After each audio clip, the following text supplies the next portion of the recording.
What's going on, everybody? Welcome to another episode of the Pod Street Bullies. My name is Derrik. And I am John. What's going on, everybody? And we are joined, as always, by our magnificent producer, Mr. Nat Marlowe. Nat, tell the folks what's up. Hi, everybody. How you doing? Tremendous day here in the city. Yo, Nat, that was your pay bump. There, too? Yeah. Nat, that was your pay bump. You're now magnificent. Ah, okay. Yeah. I'll like accept that. Free That's plus, free. plus. I like that deal right there. Yo, I'm just going to have to remember to say that now. Happy New Year's, boys. Oh, Happy New Year's. So kind of you. You know, COVID is gone now, right? It's 2021. We can wear no more masks or anything. That's right? all what I was always told leading into the new year. Right, it's all good. I thought it was going to be at the end of the election, though. So I thought it's been over for like a month and a half now. That was fake news. The way that people are like, oh, thank God 2020's gone. It's like, nothing's just going to change all of a sudden. I got a kick out of it. It's like, I can't wait to kick this year in the ass. It's been awful. Can't wait for 2021. Guess what, everybody? We're still FUCK'd. FUCK'd. Okay, my brain was processing that. I'm like, hold on, you didn't spell that right, but I get it now. Yeah, we'll put the apostrophe above there. You like that? Now it makes sense. It's like 2021. Pumped, what up? Like P-U-N-K apostrophe D. Yep. Yup. It's all coming together now. The wheel's turning. I know you love it, right? There was a great joke I read from Ron White, and he said, no one declared 2021 as your year. We're all going to walk in real slow and don't touch anything. Right, seriously. Well, so we need to feel this one out first, because last year everybody's like, 2020, it's going to be great. And then look what happened. It's like, dude, I went to the grocery store. Still feels like 2020 to me. Yeah. Oh, yeah. It's 2020 part 2. All right. Should we stop this doom and gloom and talk some hockey? Yeah, let's talk some hockey, because it's the opposite of doom and gloom. We've got training camp opening up. We've got physicals coming up where we might find something out that we've been waiting on for God knows how long. Now, we also do have a little bit to touch on when it comes to injuries as well, so a little bit of doom and gloom. But regardless, we've got some actual hockey to talk about that I'm stoked about. The first bit of news comes from the presser that Chuck Fletcher had on New Year's Eve. We had 2 bits of information come from that. This one came as a bit of a shock. Peel the layers back a little bit. Makes a little bit of sense here. Samuel Morin, who's been out with an injury for, it feels like forever, is back. He's healthy, apparently. And he has a new position with the Flyers. He's going to be playing left wing. And I'll tell you what, boys, I'm excited. I'm very excited. I'm trying to be optimistic. I'm cautious, but I am optimistic. Well, I mean, there's like no risk to this move, right? I mean, Samuel Morin was out of the defensive conversation. I mean, no fault of his own, right? I feel for all that he's had to go through with his injuries, but that window had just passed him by. This gives him another opportunity to become an NHLer. And it gives the Flyers an opportunity to be like, hey, we got this big-ass dude. We need physicality. Let's see if we can throw him on the wing and it turn into something. And if it doesn't, it's a $700,000 cap hit and he's done at the end of the year. So there really is no risk to this. No. And, I mean, let's be honest, too. You look at it. He was never – I don't want to say he's ever been offensively gifted, but, like – 2014-15, he put up 32 points in 38 games with Rimouski. So, like, he has some touch there, and most of them are assists. But, if he's going to be in a fourth-line capacity, you're not expecting the guy to go out there and light the world on fire. But, look at the guy's frame. He's, 6'6"? He's 200-something pounds. That's, everybody wants to talk about, let's go out and get Matt Martin. Let's go out and get this tough guy, that tough guy. This answers a question, and Morin's the big physical presence that we want, that a lot of people have been clamoring for. And I mean, 2 things here. First one, you mentioned Matt Martin. The cool thing is that he has been watching video about on Matt Martin, trying to kind of emulate his style of play, which is perfect. And honestly, I mean, we need his physicality. I mean, I would just tell the guy, just go to the front of the net. Just go to the front of the net and look for rebounds, screen the goalie. You're effing huge. I've got a bit of a PG-13 mouth today. Like, don't, try to keep it simple for him. Set up a play just like it's the Morin play. Like, everybody else is doing this. You just go to the front of the net. It's like annexation of Puerto Rico. just run it. Little Giants reference. I love that movie. But no, you're absolutely right. They're going to have to play to the guy's strengths. And his strength should be, and hopefully will be, parking that big frame in front of the net. There's not many goalies out there that are taller than him. Right. The only ones that come to mind are guys like maybe Ben Bishop. I know Vasilevsky's pretty big, if I'm not mistaken. But it doesn't matter how big you are. If right. A guy like that standing in front of you, he's going to leave an impact, And I mean, if you really look at who is going to be on this fourth line, regardless, it's going to be limited minutes. I don't see us putting together a fourth line that's going to be like, hey, let's play 15 to 18 minutes a night kind of deal. So I think that he'll be able to play in an amount where his inexperience can kind of be sheltered a bit, which I think is important. But I don't know. This really makes me wish we had freaking preseason, though. I mean, the fact that he can't try this out in a preseason game beforehand kind of stinks. There's a few reasons why I would love to have some preseason games, and the Flyers are going to hold scrimmages basically every single day at practice, which is encouraging, right. But it's not the same. No. You're playing against guys that you've practiced with for years, some of these guys at least. So how much are you really going to be able to tell by, Claude Giroux scrimmaging against Jake Voracek? It's tough. Right. What's your take on this, Nat? Are you excited? Are you optimistic? Are you kind of indifferent? What do you think about Morin's move to left wing? Forlorn? Are you intrigued? Definitely intrigued by this. So when I first heard about the news, I was dumbfounded. I said, what is Chuck Fletcher smoking, and where can I get some? In what world does it seem like a good idea? Because I had already given up on Sam Morin. Fun fact, I was actually there for his first NHL game when they played the New Jersey Devils at the end of the 2017 season.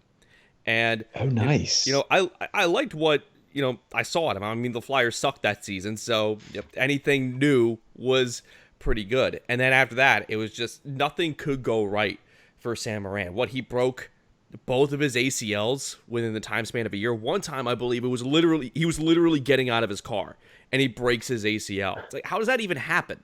How do you tear I was at the game.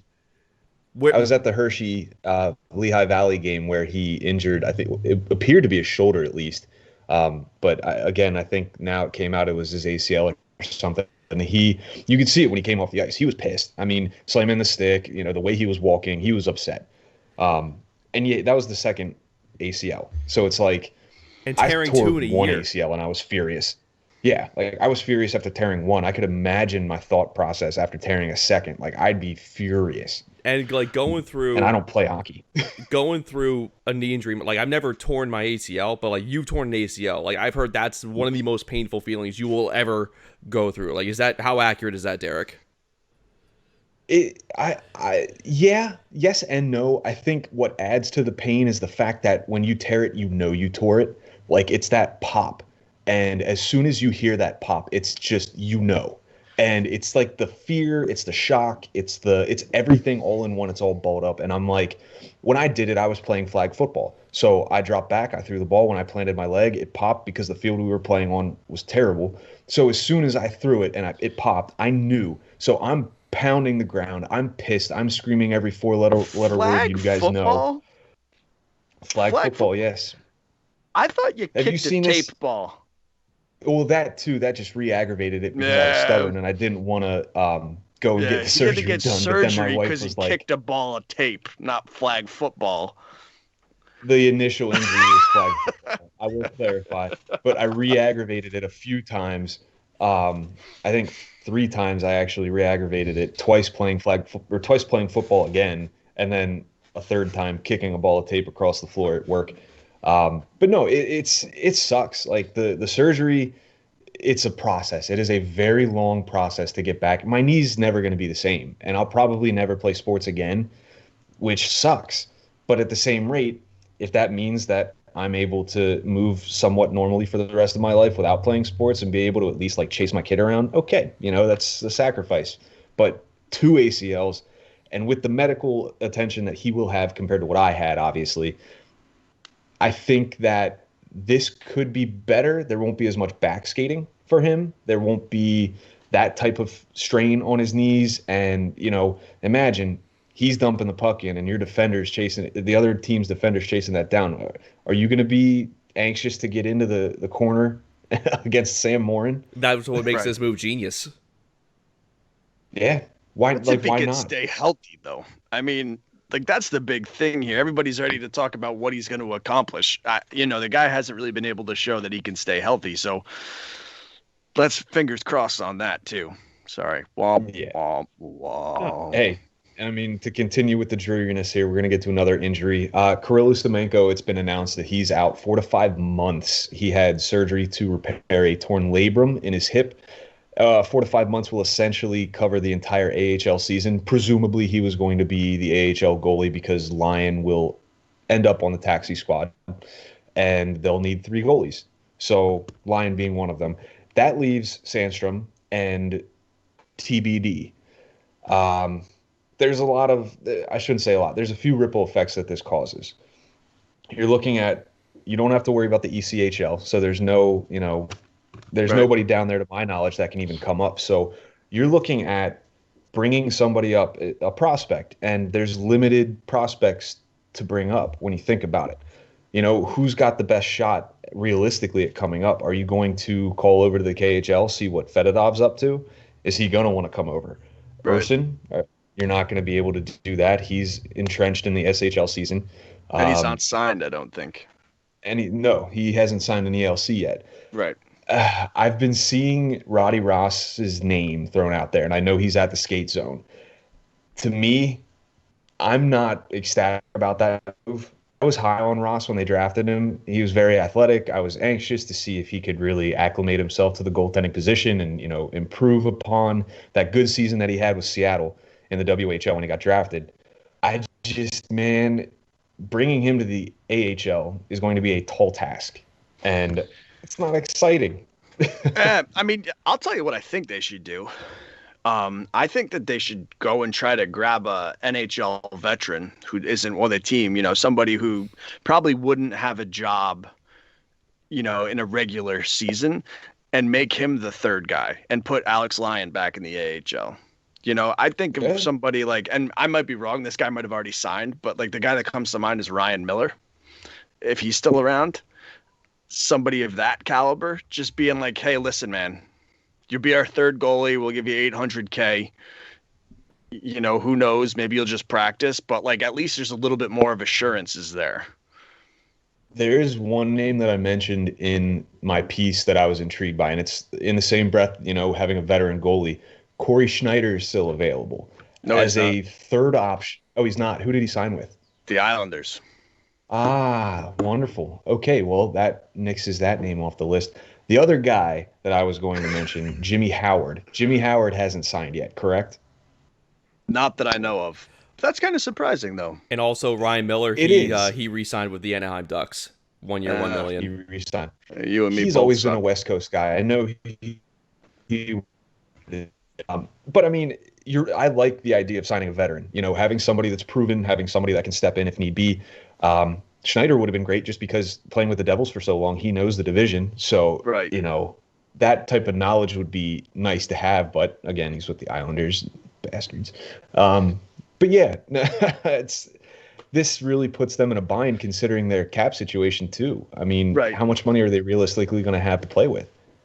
Yeah, but they should be able to get somebody who can either fill the gap as the third NHL goalie or in the AHL for relatively cheap. They're not going out and getting anybody else to help with the NHL roster, where they're going to spend over $1.5 million or whatever. So I think they could get somebody relatively cheap. But I do want to say that you never want anybody to get injured.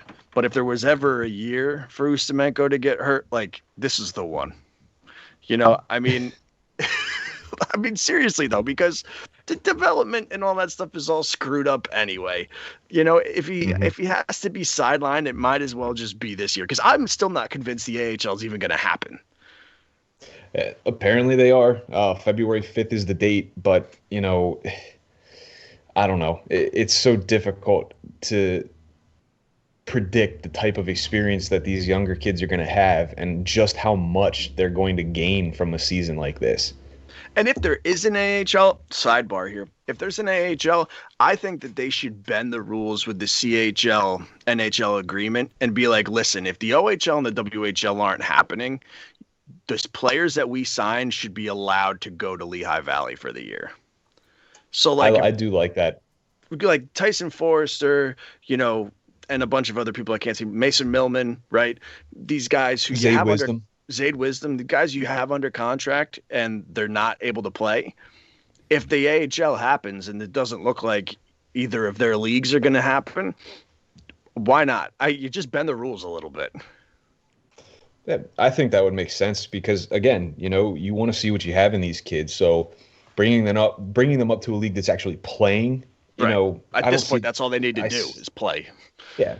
Like, I see the harm in it, obviously. There's potential to get injured, but, like, there's potential at any level to get injured. Right. So why not, you know, at least have it at a higher level?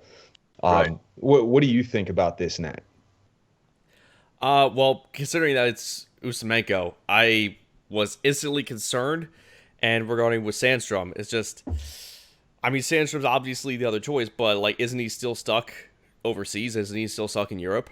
He's back. He's back now. If he hadn't been back, he'd been back for a while, apparently. But if he hadn't, they would have called him right that second, probably, because there's no other option, in my opinion.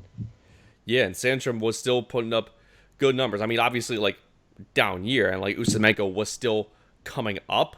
But, you know, at the same time, like, this is another opportunity for Sandstrom because I do believe that he can be a serviceable backup in the NHL. And Ustimenko, you're right, John. Like, if there's any time for him to get hurt, now's the time because, you know, this new NHL season starting. No one knows what the hell is going to happen this NHL season. All the teams within their own divisions are going to face each other 8 times. It's basically going to be the bubble, but in the regular season. So it's like I'm looking forward to this long term. I'm not just looking forward to this upcoming season. You got to think long term with this as well. And if there's any season where Ustimenko is going to get hurt, now is the season. And hopefully Sandstrom will get more experience as a result, and he can get back to, you know, what he once was. Not that he was terrible, but, you know, when Ustimenko's coming up and you're fighting for that backup, that potential backup spot, then I think this is going to be another driving force. And was like, all right, I need to improve here. Let's get my game going so that way I can be a serviceable backup. Or if I'm going to remain one of the elite starters of the AHL, at least I can do that. Right. Yeah. It's encouraging. I mean, I think Sandstrom has a great opportunity here, being pretty much the guy in Lehigh Valley to kind of rebound from a subpar season last year. And a little side note, I've done that, a few side notes. Nat brought up the division, and it had me thinking we should do a bet on over-under Devils wins with this division. Like, you take a look at this division, man, they might not crack 10 wins. Ooh, that's right? Bold. That is bold. So, going off of that, what do you think of the Sabres this coming season? Because I think this is the season the Sabres turn the corner a little bit. Who do they have in net? I mean, is their goaltending situation good enough to beat teams that have some really strong scoring? The Sabres are they in our division? Yeah. They are. Man, I don't know. I think both those teams are going to get pummeled. The only wins they're probably going to have are going to be against each other. See, but the Devils, not the Devils, the Sabres are bolster on offense now. Like, to me, they're looking like how the Penguins were a few years. Because keep this in mind, I forgot they signed Taylor Hall, and Eric Stahl. I forgot about that. Yeah, true. I just think that the Devils. I was looking at their team, and I'm like, man, they're gonna have a hard time getting wins against their opponents.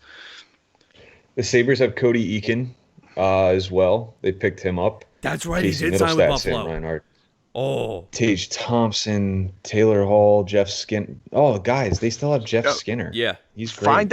Find out what the odds are, Nat, and throw a few bills on it.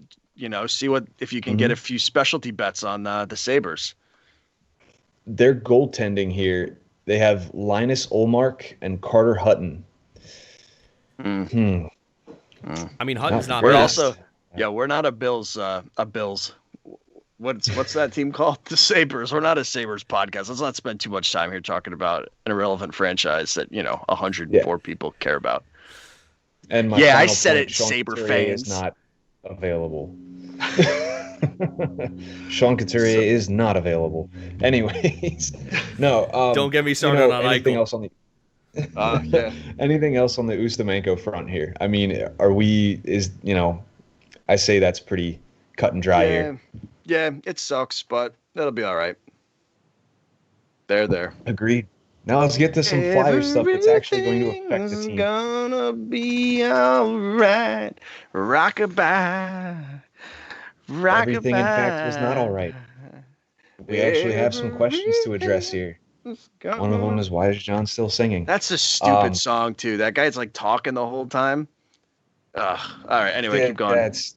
Sam Hunt does that, too, and he's made a career out of it. I hate that guy. No, body like a back road? The Flyers entering camp. Body like a back road. Driving with my eyes closed. I know every word like the back of my hand. Doing 15 and a 30. Who's that, Flow Rider? No worry. I'm leaving. So just as fast as I can. Well, now we've lost all of our listeners. I need no help. I guess I should shut up, right? I guess I know more of that song than I thought I did. To quote the great Chris Jericho, would you please shut the hell up? All right, there you go. There's your sound clip for the week, Nat. You just made the list. Yeah, if that's the last time you sing, that'll make me happy. For the fifth time, we have 3 questions facing the Flyers that John damn near spit out his coffee there. But I'm hoping he can keep it down so that we can talk here about some actual hockey. 3C defense, veteran production. We need some questions answered here. We need to know who's the 3C. We need to know what's happening with the defense. We need to know where we're going to get our goals from. The playoffs left a bad taste in our mouth in that regard. Matt Niskanen departing left a glaring hole in the defense. And 3C, like last year, is who knows. We don't know what's going to happen. We'll know sooner than later when Nolan Patrick has his physical and when that's announced. It might have been announced by now by the time you folks are listening. We don't know yet. It's Sunday. So, first question, though. I mean, go ahead. Derrik, I'm sorry. If I could just kind of go right into it with the 3C, right? It all depends on Patrick. I mean, if he's healthy and he's cleared and he's able to get up to game speed, he's the 3C. Conversation done, right? Yes. Yeah, absolutely. But I mean, as you kind of touched on in a piece, there's so many things that need to happen for Patrick in order to be ready. Like, just because he's cleared doesn't necessarily mean that he's going to be able to play. Yeah, there's definitely some concerns. You think about it, and you've got a guy that hasn't played since April of 2019, I'm sorry. Like April of 2019, he hasn't played. If I'm not mistaken. It's been almost 2 years since he's seen the ice. So that's concerning. Right. You've got a guy that you don't know what type of shape he's in. His conditioning might be off. You saw with Lindblom last season when they brought him back in the playoffs, he played in a limited role on the fourth line because, he had just gotten done fighting cancer. So it's tough to gauge without obviously seeing him play in anything but those rinky-dink scrimmages that he was partaking in. What type of shape is this guy in? Right. Yeah, that's great. That's awesome. I'm happy about it. I think he definitely should have. Right. But we're not going to go down that road. I don't want to get too fired up just yet. But, is he going to come in game shape? Like, he's not going to come in to training camp in game shape. I guarantee it. I'll stake a lot on that. Be.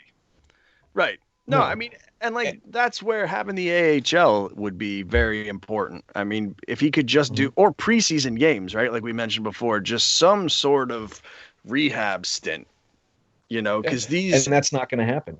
No. I mean, the AHL starts almost a month later. The conditioning stint that a guy like Gostisbehere went through last year, who missed a fraction of the time that Patrick did, he had the benefit of a conditioning stint. Patrick won't. It's a matter of whether the coaches deem him fit, to be able to take the grueling schedule, to be able to take the grueling nature of the games themselves. It's tough, man. And what's going to happen if someone rattles the guy's cage? I know it's not concussion related. I don't want to, mistake that. These are migraines, but migraines have to deal with your head. If there ends up being a head injury to Nolan Patrick, is that going to worsen his condition? Is it going to prohibit him from being able to play anymore this season? Like, what? There's so many concerns, and obviously I'm not a doctor, but it's at this point I feel like, you'd think, look at me, but Dr. Bob. It's concerning to say the least, and I just hope that if he is ready and they clear him through physicals, they did their due diligence and they made sure that he's going to be able to take the schedule. He's going to be able to take the grueling nature of these games as well. And just that, his head's fully in it and he's going to be safe. Having Morin out there with him might help, but if not on the third line. I mean, and after him, right? I mean, Morgan Frost is kind of the option that everybody hopes will be ready. I mean, this is kind of Morgan Frost's time. If Nolan Patrick isn't ready, it's like high silver platter. Frost, if you ever wanted an opportunity to show that like you are meant to be a center in the NHL, this is your time. But nobody knows. I mean, he had 2 good games in his stint last year, and then he looked out of his league, for lack of better words. Then you can go down the list, right? Scott Laughton, we know, right? Scott Laughton can play center. Do we want him playing center? No. I think we all agree we would rather have him on the wing. Same goes with Claude Giroux, right? Yes, Claude Giroux can play center. On paper, having Couturier, Hayes, and Giroux down the middle looks pretty freaking cool. But those days are kind of by him. So it's like, if Nolan Patrick doesn't happen, there are options, but they all have these little asterisks next to them. Like, well, who knows? Now, what's going to happen if we go into camp, everybody's healthy, everybody's good, Patrick has a good showing, but what if Frost has a good showing as well? Like, we're talking, if Patrick wowed everybody, Morgan Frost just blew the roof off the place. Is that what it's going to take for AV to say, maybe we should start Frost at 3C? I mean, having Patrick on the fourth line isn't, ideal, but maybe it helps him. Maybe that's the, quote unquote conditioning stint that he would need. Well, and then you can put Morin on the same line as him. I'm not against having your center depth be Couturier, Hayes, Frost, and Patrick. And if you've got to flop Patrick and Frost depending on who's playing better, I think that's fine. I mean, deep down, I don't want Morgan Frost on the fourth line. I'm with you there. But if you tailor that fourth line to look like something other than just a bunch of grinders, it's a different story. And I think that there are a decent amount of wingers who can be placed on the fourth line who would make that line a little bit better than just a bunch of grinders for him. Look at guys like Albi Kubel. He had a great showing last year, was playing some third line minutes. He'll probably end up on the fourth line this year just because of the way I kind of laid out in our ideal third line. He's kind of the odd man out there. Having him on the fourth line adds a little bit of jolt to that line. He's got the energy. He's got the scoring touch, honestly, too. That line's never really tasked with scoring, but he can do it. Raffel's still there. You've got young guys like Lashinsky and Allison that might make an impact there as well. Who knows? There's definitely options when it comes to the bottom six. Well, yeah, and I mean the thing is too, I think that the gut answer would be if Nolan Patrick is ready to play center, then you would put Frost on a wing somewhere. But I just don't know where you put him. Like we have more players than spots, and I feel like you can't put him on the third line. I don't know. I'm not a fan of that. No.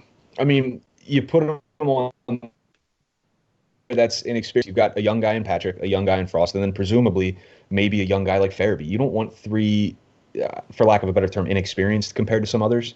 You don't want that on one line. We call it the puberty line. It's got a nice ring to it, I guess. Yeah, you like that? The adolescent line. The adolescent line. The What's your squeaky take on voice this, Nat? line. So He said it. He likes it. It's got a good ring to it. that doesn't mean I like the line. Doesn't mean I like the product on the ice. Oh my god.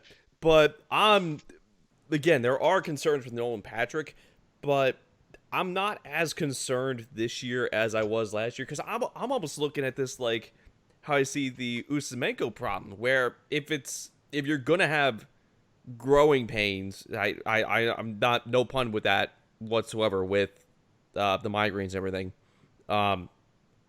If you're going to try something out with Nolan Patrick, getting back out on the ice for a season or for however long it's going to be, this is the season to do it, because I want Nolan Patrick playing healthy again. I want the Flyers to do well, but this is a season that I think is going to test the Flyers more than anything else. So I'm not getting my hopes too high up on the team itself, but I am getting my hopes just not high, but they're better than they were last year when it came to Nolan Patrick, given the situation, right, because I want him getting that ice time again in some capacity. And if that means switching him and Morgan Frost at the 3 and 4C, I see that more as a good thing than anything else.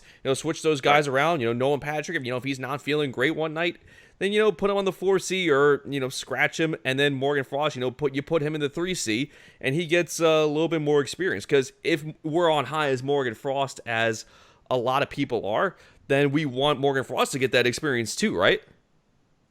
Right. I mean, well, Absolutely.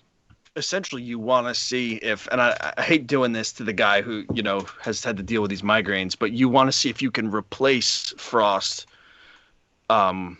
Replace Patrick with Frost. I mean, you want to be able to kind of see what you have and go, hey, if things aren't working out with Nolan Patrick, we have Morgan Frost here waiting in the wings. So yeah, should we move to the defense? Frost. Yeah, I think we should move to the defense. We've got, Lord. We discussed it, I believe, on the last episode about how Phil Myers is soon to be the almost successor to Matt Niskanen on that top pairing with Provorov. But after that, things get pretty murky. We signed Derrik Gustafsson. That's great and all, but what does he bring to the table? How are we going to be able to assemble these pairings? Are we going to want to try to keep the third pairing intact with Braun and Haig as our shutdown pairing? Does Gostisbehere fit into the lineup? How about Mark Friedman? Is he ready to play? Like, what are we going to do with our defensive pairings entering this season? Honestly, I mean, at this point, Provorov is going to be at the top line. Then you should buy one of those little bingo things, put everybody else's names on balls, and just whatever order they come out, that's where you put them there.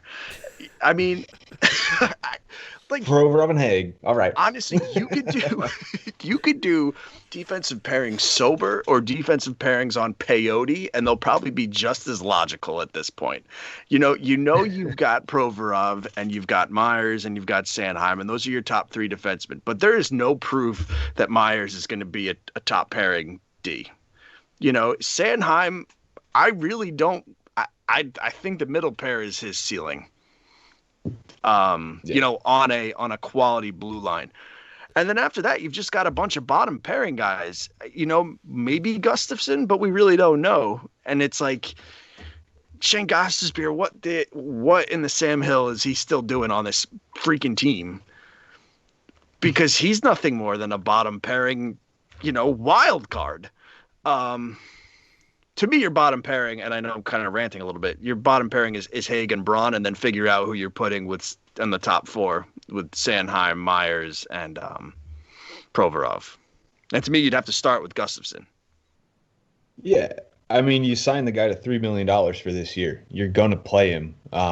You can make that argument for Ghost making 4.5, but Ghost to me, and I'm assuming to you guys as well, Ghost just doesn't have it with the Flyers anymore. No. Maybe he still has it, but the system that he's playing in doesn't seem conducive to his style of playing. We've seen him so many times be able to skate the puck up the ice, be able to make the fancy spin move and, get around defenders. That doesn't work anymore. People know his game. People have found him out, and that's why he's not as successful as he used to be. He played on the top pairing with Provorov, and it worked. It worked pretty well. But, again, if Gostisbehere can't bring to the table what he did back then during that season, it's not going to be nearly as successful. Sanheim played up on the top pair with Provorov in 18-19. Provorov had his worst season statistically. Right. Myers is almost, it's process of elimination. It's like, then you run into, and again, I've touched on this. I don't know how valid it is, but Gustafsson was paired with Duncan Keith in Chicago. Is Chuck Fletcher trying to replicate that type of success? You grabbed for this all the time. I know, but I mean, you got to think that might be something that's running through Chuck Fletcher's head. And I'm not saying it should. I really don't believe that. I would like to know what was going through Chuck Fletcher's head when he signed Gustafsson, because so would I. Because when he signed him, you're like, oh, well, there goes Ghost, right? We're not going to possibly keep him. And it's like, well, hell, look where we are. So that move is just more and more peculiar every passing day that Shayne Gostisbehere is still on this team. And it sort of, in a way, makes sense because of the schedule, because of playing division rivals. You want to have some quantity on the defense. You want to have guys that can play.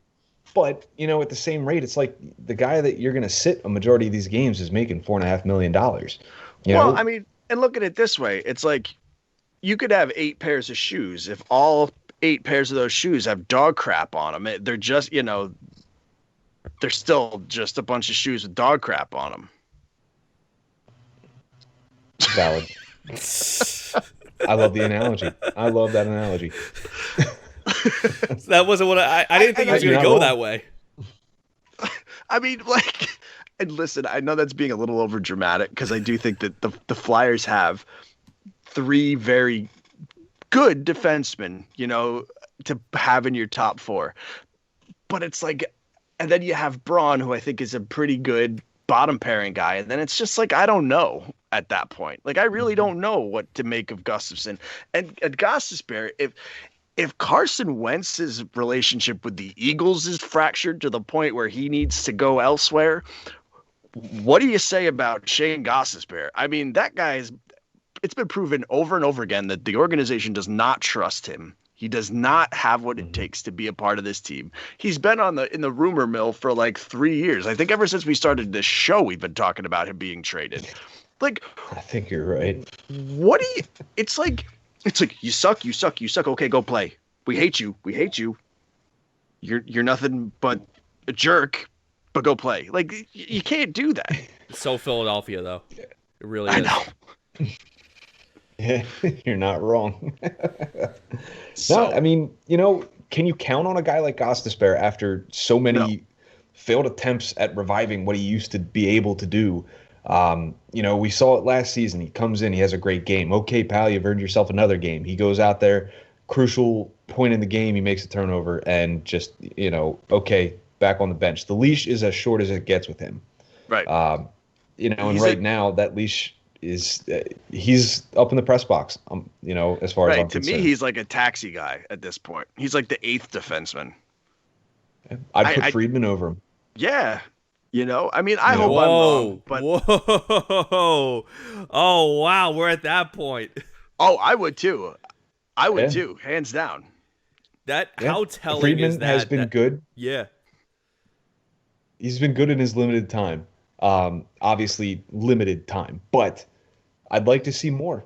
I want to see more and see how he handles himself with more games. But how telling is this where you guys, I'm borderline in there, and probably most Flyers fans and certainly the organization at this point is at Friedman over Gostisbehere. How telling is that? Yeah, well, listen, man, it's like, that ship has sailed. Yeah. I've said that a few times. You got to start seeing what you have in other people. And we keep talking about how this is a funky year. Well, this is the year to experiment. This is the year to put Sam Morin on the 4th line. Well, that's why you take that crapshoot on Gustafsson, right? To me, that's my rationale. Yeah, no, you're right. No, you're right. And Nat, the thing is, to me, like, that move made sense. It just, signing him and keeping Ghost is what really just puzzled me. I'd love to. The Flyers must be trying to get rid of Ghost, and they just, other teams are like, well, you don't like him, so we'll give you a 7th rounder, which I would take at this point. By the way, again, we're at that point. We're taking a 7th rounder for Shayne Gostisbehere. Listen, I'll take a bag of Skittles and a high five at this point. Well, I'm just saying, like, it's just become like the Skittles. At this point, Shayne Gostisbehere has just become like, am I using this term right? It's become such an albatross. Am I using that term right? I have no idea.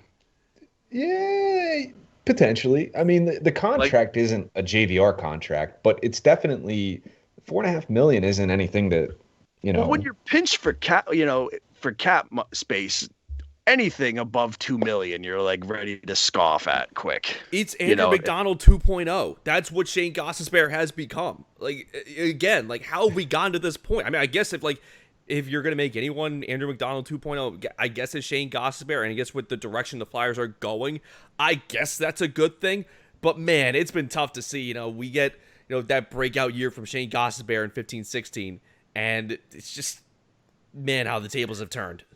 Well, I mean, and like, I think we should put Ghost to bed in this conversation very soon, but I think I've said it before too, where like, that just goes to show you, how bad the defense was for Philadelphia. I mean, like, we wanted him to be something that he just couldn't be long term.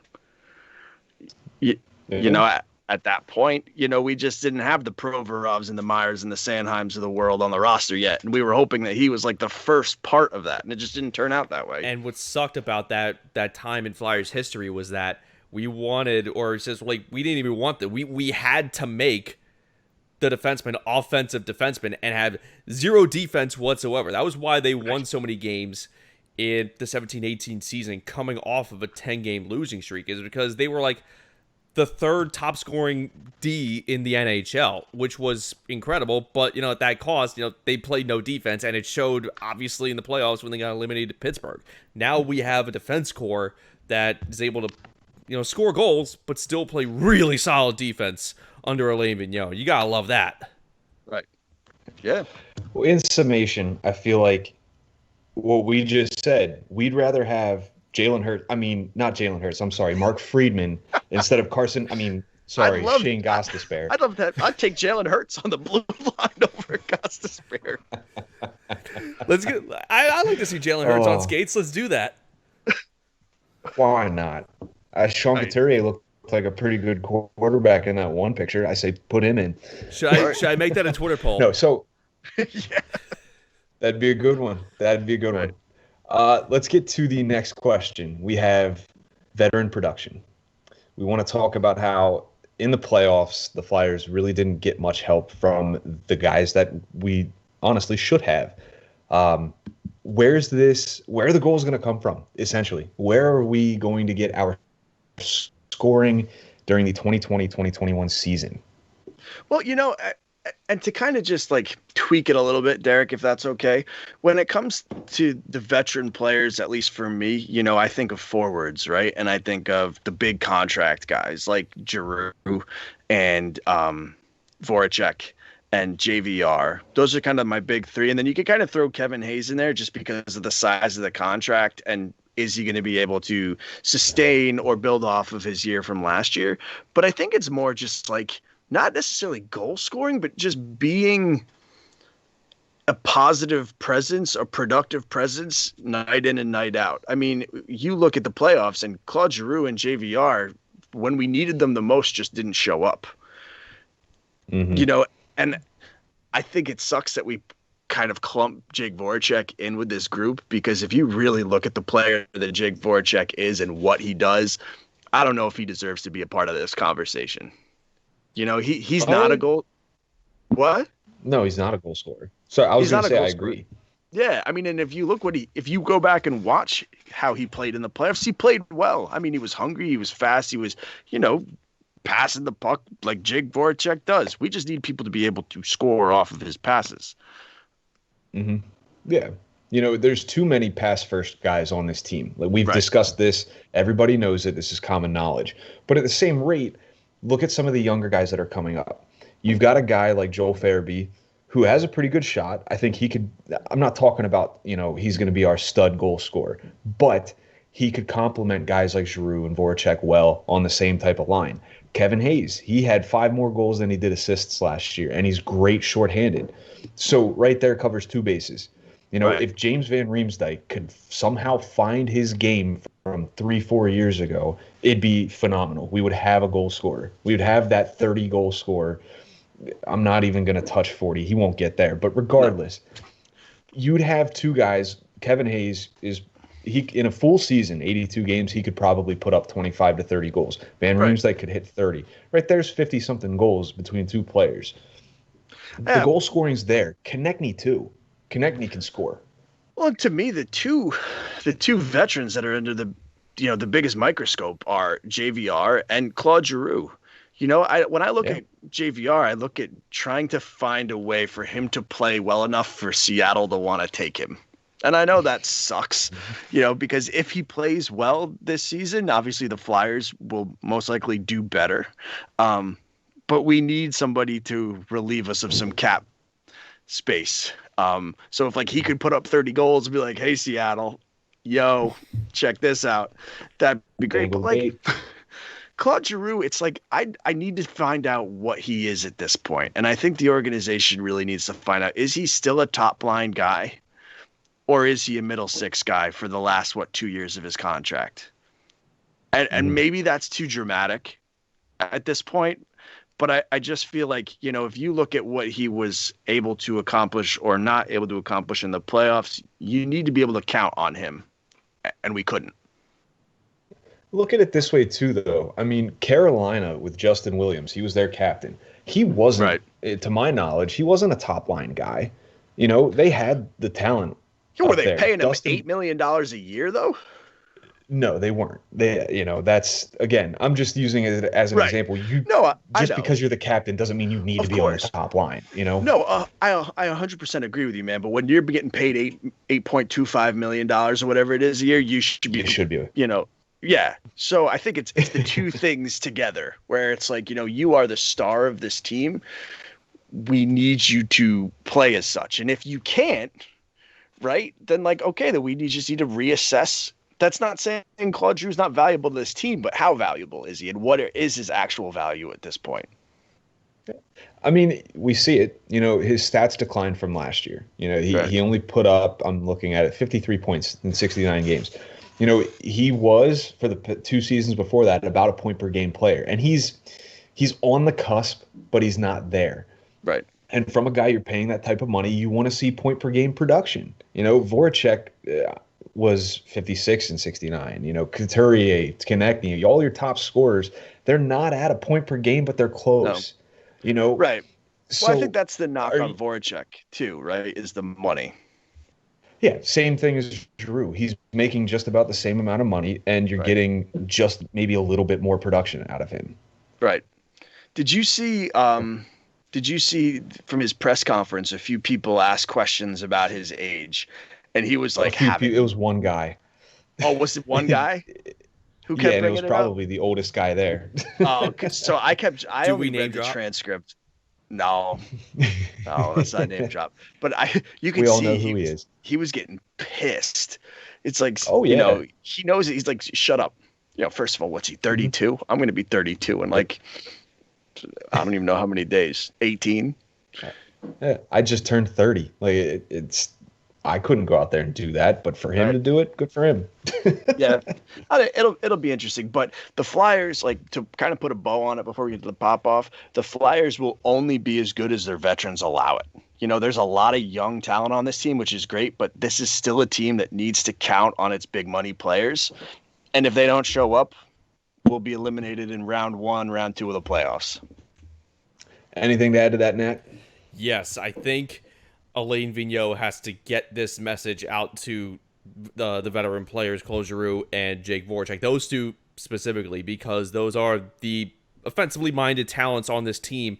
outside of Sean Couturier. You know what Sean Couturier, what you're going to get out of him each and every night. Alain Vigneault doesn't have to say anything to him because on both ends of the ice, Sean Couturier, he's a mastermind of being a two-way forward. I mean, like, the guy just won a Selke. But Claude Giroux, I think he is having a hard time fitting into Alain Vigneault's system because it is a much more defensively sound system than Dave Haxtell could ever imagine. I mean, Claude Giroux put up 102 points in the 17-18 season, second in points only behind Connor McDavid, the best player in hockey right now. So, but Dave Haxtell was much more offensively minded, and that was at least the 17-18 team. That was a playoff team. Claude Giroux put up 80-some points the following year, and that wasn't a playoff team. Still, all offense, absolutely no defense. And now he's on a team that, even though they were sixth in scoring, it is much more defensively focused. So I think Alain Vigneault has to have some one-on-one talks with Claude Giroux and Jake Voracek and say, look, I need more offense out of you guys. I need more production out of you guys. Yes, like, we are much more defensively responsible than we were back in the day, but I need you to step it up when you're on the opposing team's ice. Like, I need more production out of you. Be great. This is where you are talented at. It's one thing where we have a team that is talented in our own zone, but be talented on the opposite end of the ice.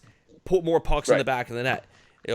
Create more passes where you're going to get more scoring opportunities out of them. And maybe don't be so pass happy all the time. Yeah, Jake Voracek isn't our sniper, but he still has a really good shot. And look, I mean, this was a few years ago, but Nolan Patrick said it himself. He is one of the few, and actually one of the best players in the NHL that is able to fight off two players at once when he has control of the puck. Jake Voracek, I still believe, has the ability to do that, and it's just a matter of Claude Giroux and Jake Voracek, upping their game in the offensive zone under Alain Vigneault's system. I think it's a great point. I agree with it all. Yep. Yeah. All right. Derrik, you want to pop off, the brother? Series stuff. Yeah, I do. Yeah, I do. This was a little last minute, man. For some reason, I thought it was my turn. So I was just like all ready to pop off. And then I text you guys and it's like, oh, it's Derrik's turn. So I went on the old Twitter timeline and hopefully I got some good ones. I'm looking forward to this. You've got 2 weeks worth of material here. This has all come from like the last 3 days. So don't get too excited. Damn. Okay. Nat, when you're ready, my friend. All right. Ready whenever you are, bro. All right, 3, 2, 1. Matt Hoffman. Matt Hoffman. Oh, no, I did it again. Mike Hoffman. Oh, good God. Oh, Lord. I've been calling him Matt Hoffman for years. Mike Hoffman. He's the Matt's BMX guy. We went through this. Right. No, I mean, hey, it's a shame that he couldn't outright get a contract, but it's coming. I mean, St. Louis is going to pay him. It just blows my mind that he had to go on a PTO to begin with when you're scoring almost 30 goals a year consistently. Well, the Flyers could have had him. Yeah, okay. Right. All right. Stimulus checks. The $600 stimulus check would be what we got with the reverse retro jerseys.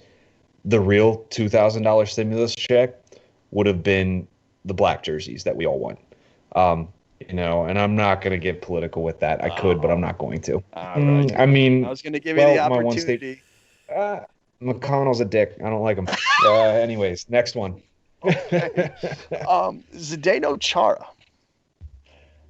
Intriguing. I know my buddy Chad used to write with us when we were at PSN. He's a big Caps fan, and he's really excited about this.